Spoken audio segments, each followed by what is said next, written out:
श्री स्वामी समर्थ. जय जय स्वामी समर्थ. चला तर मंडळी, आज आपण श्रवण करूया श्री अधिक मास महात्म्य कथासार यातील अध्याय 13वा, द्वादशीचा महिमा. भगवान विष्णू म्हणाले, लक्ष्मी, आता पंचपर्वामधील द्वादशी तिथीचा महिमा तुला सांगतो. द्वादशीचे हे पुण्यव्रत 3 दिवस पाळावे लागते. दशमी तिथीला फक्त एकच वेळ भोजन घ्यायचे, म्हणजे अर्धा उपवास करायचा. मग दुसऱ्या दिवशी एकादशी संपूर्ण 1 दिवस उपवास करायचा.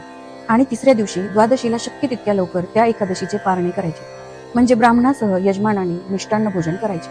द्वादशीला दिवसा झोपू नये. वर्षातील प्रत्येक महिन्यात 2 द्वादशी तिथी असतात, त्याही वरीलप्रमाणे 3 दिवस व्रत पाळूनच करावे. परंतु अधिक मासातील एक जरी द्वादशी 3 दिवस पाळून केली तर त्या बाकीच्या सर्व द्वादशीचे पुण्य पदरी पडते. द्वादशी पर्वाच्या व्रतात साधन द्वादशी हा एक विशेष पुण्यकारक योग असतो. साधन द्वादशी म्हणजेच सूर्योदयापूर्वीच एकादशीचे पारणे करणे. द्वादशीला सूर्योदयापूर्वीच ब्राह्मणासह यजमानाने भोजन घेणे. पण हा पर्वकाळ वेळेतच साधला पाहिजे. ती वेळ जर चुकली तर राजा अंबरीशाप्रमाणे यजमानाची फजिती होते. तो अंबरीश राजाची कथा मी तुला अगदी सविस्तर सांगतो. पण अधिक मासातील एका द्वादशीला तरी मुख्य म्हणजे अन्नदान करणे हेच फारच मोठे पुण्यकर्म आहे. या पर्वकाळात ब्राह्मणाला भोजन, वस्त्र, पात्र, फळे, तांबूळ आणि तुपात तळलेले 33 अनारसे, धोंडे, मोदक किंवा बत्तासे, खारका, सुपाऱ्या इत्यादी दान दिले पाहिजे. आप्तेष्टांसह पूर्णाच्या धोंड्यांचे भोजन केले पाहिजे. आता साधन द्वादशीचे कडक व्रत असणाऱ्या अंबरीश राजाची कथा सांगतो. ती मन लावून ऐकावीस. त्या कथेमुळे तुला द्वादशीचा विशेष महिमा कळेल.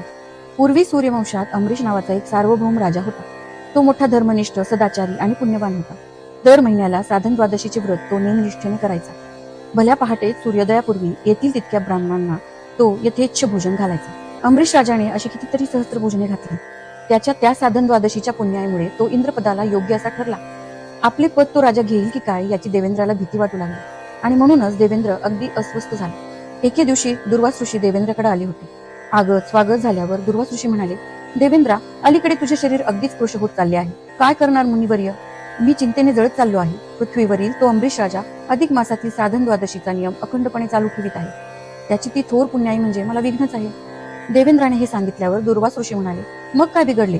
द्वादशीचे व्रत प्रत्यक्ष ब्रह्मदेवाने केले होते, महादेवाने केले होते, तू सुद्धा केले होतेस ना? ते खरे, पण मुनिवर्य, तो अंबरीश राजा आता माझे हे इंद्रपद घेईल, मग मी काय करू? मुनिवर्य, आपण त्या अंबरीशाच्या द्वादशी व्रताचा जर भंग केला तर? देवेंद्राची ती दुर्बुद्धी ऐकून दुर्वास ऋषी म्हणाले, छे छे, ते शक्य नाही. अरे, त्या अंबरीशाला प्रत्यक्ष विष्णूचे सहाय्य आहे. त्याच्या त्या व्रताचा भंग करणे म्हणजे माझ्यावर आपत्तीच की. ते काही नाही गुरुवर्य, आपण माझ्यासाठी तरी एकदा समक्ष अंबरीशाकडे जावे आणि पाहावे तरी काय काय होईल ते. देवेंद्राने विनंती केली. विष्णू म्हणाले, लक्ष्मी, पुढील हकीकत पुढे 14व्या अध्यायात मी तुला सांगतो, ती ऐक.